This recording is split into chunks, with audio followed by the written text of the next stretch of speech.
Hey guys, it's Scott from Horse Race. Now, in today's video, we're getting a Classic Causeway and his upset of the 2022 Belmont Derby over the weekend. And coming in this race, this horse was very intriguing. I wouldn't say it was a surefire bet by no means, and even the tote board reflected that. But this horse had raced very good as a 2-year-old coming to his 3-year-old season. He won the Grade 1 Breeders' Futurity, second at Kentucky Jockey Club, then went down to Tampa, the start of his 3-year-old season, won the Sam F. Davis and the Tampa Bay Derby.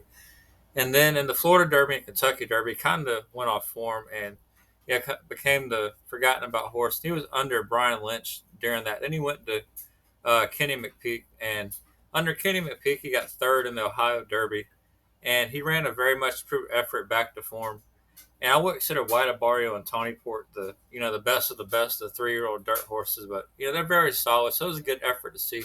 And then he found himself in the Grade 1 Belmont Derby running on turf. And, if you look at the pedigree, he does have Giants Causeway in there. So, he's been known to sire some very good turf runners. So he did have that going for him. And the horse was coming back, on a fairly short turnaround. So you could be looking at it as another, confident sign. And, the field he beat was, very solid. It had Nation's Pride and Stone Age, two very good horses that shipped over. And he had Side Dog. Tiz the Bomb, who also ran on the Derby Trail. A lot of his best running came on synthetic, though, on dirt. Hasn't really done as much. And he did have 2 good turf races last year.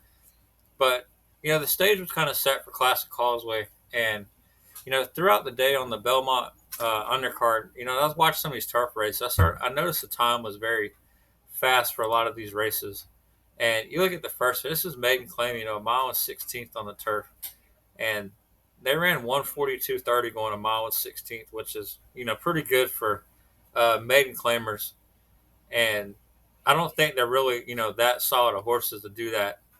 Because it's like the turf horse is playing sorrow, they would not be running that.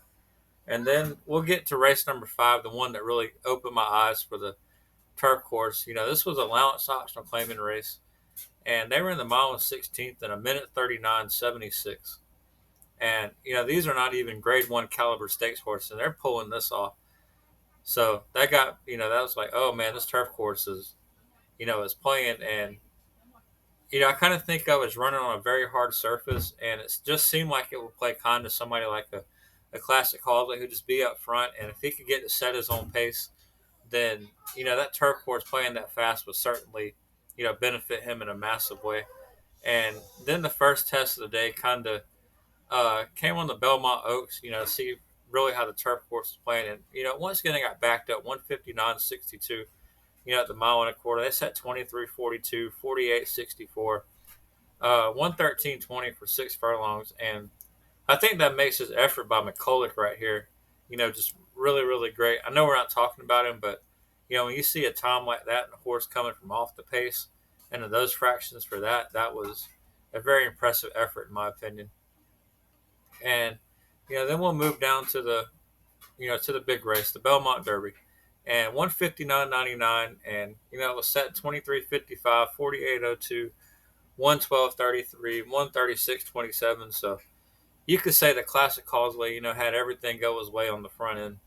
And I know the final time didn't come home as fast as the females, but, he set a slow pace and he did what he's supposed to. He had the track going his way for him. The pace setup went his way. The 2 shippers, Nation Pride and Stone Age, kind of sat back. I thought the rides, that were given by the jockeys on them was kind of, a little questionable given. I thought they gave Classic Causeway too much, of the lead. Maybe they should have stayed a little closer to the pace and maybe, the outcome could have been different. But, nonetheless, I'm not sure if I'd bet Classic Causeway back in the Saratoga Derby.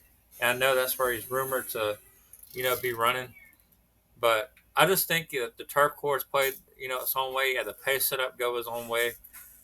He caught some of these other, jockeys by surprise. And I just don't see that happening in the Saratoga Derby. So I think if you bet him at, 26, almost 27-1, now is your time to cash in. But thanks for watching, guys. There'll be more videos to come.